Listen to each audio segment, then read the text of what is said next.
श्राद्ध, पितृपक्ष ये सब बेकार नहीं, शुभ है, प्राप्त हो जाता है। तब शंकर हमें प्राप्त हो जाते हैं। श्राद्ध, पितृपक्ष ये सब बेकार नहीं, शुभ है।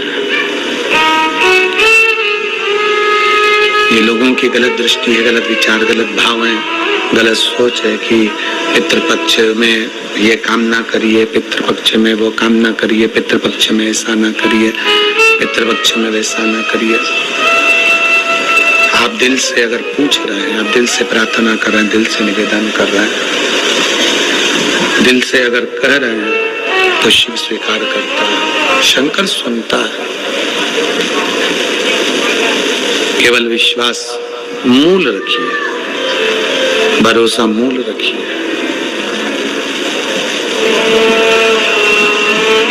दृढ़ता के साथ में किया गया भजन, दृढ़ता के साथ में किया गया पूजन, दृढ़ता के साथ में किया गया कीर्तन हमारे जीवन का सुख प्राप्त करता है, सुख प्राप्त करता है।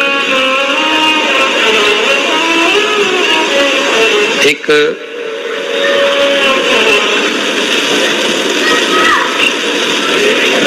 जैसे अपने कपड़ों को रोज झटक कर पहना जाता है, अपने कपड़ों में से धूल जड़ाकर झटक कर जैसे पहना जाता है, अपने मन को भी थोड़ा अहंकार को झटक दो, अभिमान को झटक दो, काम, आसक्ति, लोभ, तृष्णा, इसको झटक दिया जाए। जितना अभिमान भीतर बंधा रहेगा तो परमात्मा मिल नहीं पाएगा। अहंकार को जब हम दूर हटा देंगे, भ्रांतियों से हम दूर हो जाएंगे तो शिव मिल जाएगा। आधे से ज्यादा मनुष्य तो ब्रह्म में जीता।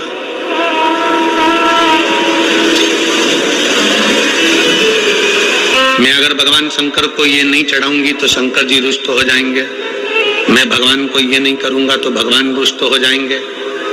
ऐसा नहीं है। सनातन धर्म के अंदर, हिंदू धर्म के अंदर, सनातन धर्म के अंदर कहीं नहीं लिखा कि भगवान रुष्ट होते हो। ये तो दुनिया ने भ्रम पैदा कर दिया कि तुम ये नहीं दोगे तो तुम्हें ऐसा हो जाएगा, तुम ये नहीं करोगे तो वैसा हो जाएगा। ना, भगवान कभी रुष्ट नहीं होता। अपने बच्चों से बाप कभी रुष्ट नहीं होता। और दूसरे की तो हम नहीं कहे, पर हमारा भोलेनाथ, उसका नाम क्या है? भोलेनाथ। भोले का मतलब जानते हो ना?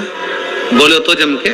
भोले का मतलब है तुमने जल चढ़ाया तो ठीक, ना चढ़ाया तो ठीक, तुमने भोग लगाया तो ठीक, ना लगाया तो ठीक, तुमने बेलपत्र चढ़ाई तो ठीक, ना चढ़ाई तो ठीक। अगर दिल से आप शंकर जी को पूछ रहे हो, दिल से आप शिव का स्मरण कर रहे हो, दिल से आप शंकर का गुणगान कर रहे हो, तो बाबा उसको स्वीकार जरूर करता है, स्वीकार करेगा। केवल विश्वास के साथ शिव है। रामचरितमानस में शंकर भगवान को विश्वास कहा, पार्वती जी को श्रद्धा कहा।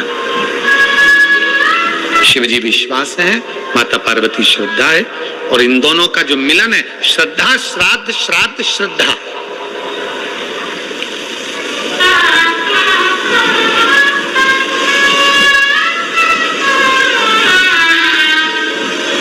शंकर के मंदिर में, शिवालय में कभी संकोच से मत जाओ, डर से मत जाओ।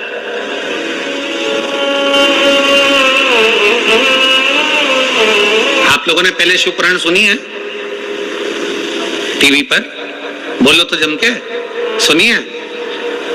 पुरानी शिव पुराण को निकालो, उससे पुरानी निकालो, 25 साल में जितनी शिव पुराण करी है उन सबको निकालो और निकाल कर सुनो। हम हमने कभी अपनी व्यासपीठ से कभी ये नहीं कहा कि शंकर को अगर ऐसा करोगे तो शंकर श्राप दे देंगे। हमने कभी ये नहीं कहा कि शंकर भगवान से ऐसा करोगे तो भगवान पाप दे देंगे। नहीं, शिव भोले हैं, शंकर भोला है। भोले को तुम जब चाहो तब रिझाओ, शंकर के मंदिर जब तुम्हारा मन कर जाए तब मेरे बाबा के दरवाजे पर पहुंच जाओ और उसको गले लगा लो, शिव तुम्हें मिल जाए।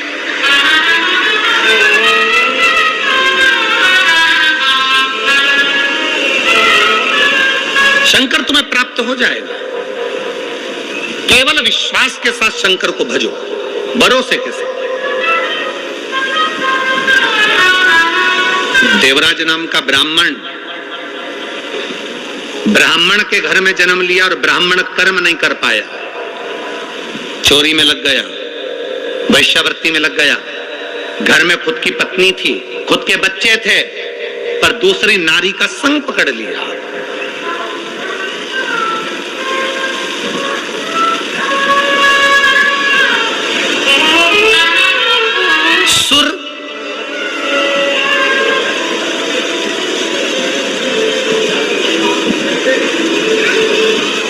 सुरा और स्त्री, सुर, सुरा और स्त्री, ये तीनों बर्बाद कर देते हैं व्यक्ति को। तीनों बर्बाद कर देते हैं व्यक्ति को। आप पर स्त्री का संग कर रहे हो तो बर्बादी का सिरा है आपका। आप सुरा का पान कर रहे हो, मदिरा पी रहे हो तो बर्बादी का क्रम है आपका, बर्बादी के क्रम पर हुआ।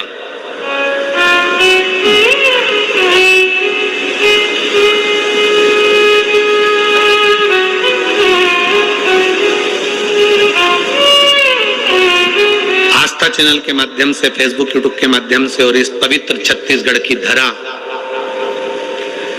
कांटापुरडी के इस धमतरी जिले के माध्यम से कहना चाहूंगा, प्रयास करो तुम्हारे मदिरा के नशा को, तुम्हारे दारू के नशे को दुनिया का कोई व्यक्ति नहीं छुड़ा सकता। तुम्हारे मदिरे और दारू के नशे को तुम खुद छुड़ा सकते हो। तुम में वो बल है कि आप इसको छोड़ सकते हो। हम कितना भी संकल्प दिला लें, हम कितनी भी सौगंध दिला लें, तुम नशा नहीं छोड़ोगे। नशा छूटता है अपने दिल से, नशा छूटता है अपने मन से। और किसके लिए छोड़ना है नशा? अपनी पत्नी के लिए। किसके लिए छोड़ना है नशा? अपने बेटों के लिए। किसके लिए छोड़ना है नशा? अपनी बेटी के लिए। किसके लिए छोड़ना है नशा? अपने परिवार के लिए। क्योंकि नशे में केवल तुम बर्बाद नहीं हो रहे हो, नशे में तुम्हारा परिवार पूरा की पूरा बर्बाद होते चले जा रहा है। उसको छोड़ने का प्रयास करें। तुम्हारे नशे के चक्कर में तुम्हारी बेटी की इज्जत नहीं होती, सम्मान नहीं करते लोग। किसकी बेटी है? इसका पिताजी तो पीकर पड़ा रहता है। तुम्हारे नशे के चक्कर में तुम्हारे बेटे का आदर नहीं होता। किसका बेटा है? उसका बाप तुम्हां पी के पड़ा रहता है। तुम्हारे नशे के चक्कर में तुम्हारी पत्नी का मायके में सम्मान नहीं होता। इसका पति तो बेवड़ा है, पी के पड़ा रहता है। उस नारी का सम्मान नहीं होता, उस बच्चे का सम्मान नहीं होता, उस बेटी का सम्मान नहीं होता, माँ का सम्मान नहीं होता। तुम्हारी माँ, अरे किसकी माता है? अरे उसका बेटा तो पी के पड़ा रहता है। माँ का सम्मान नहीं होता। किसका बेटा है? वो बाप, उसका बेटा वो पी के पड़ा रहता है। ना माँ को सम्मान मिल रहा है, ना बाप को मिल रहा है, ना पत्नी को मिल रहा है, ना बच्चों को मिल रहा है, किसी